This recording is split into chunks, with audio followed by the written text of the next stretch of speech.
नागपंचमी विशेष नागदेवांची आरती।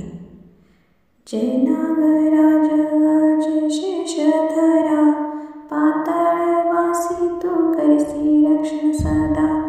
फण्यावर मणी शोभे तेज तुझे अनंत, शिव गळा भूष विडारा तूच आहेस संत। दूध दही तुला वाहू लाया कुरड्यांचा नैवेद्य, भक्तांनी नमन केले स्वीकार भक्ती नैवेद्य। पंचमीच्या दिवशी पूजितो तुझे रूप, नागदेवा तू कृपा कर होऊ दे संकटांचं शमन। नागांचा तू अधिपती तुझविण नाही कोणी, तुझे स्मरण करताच नष्ट होती व्याधी जीवनी। आरती तुला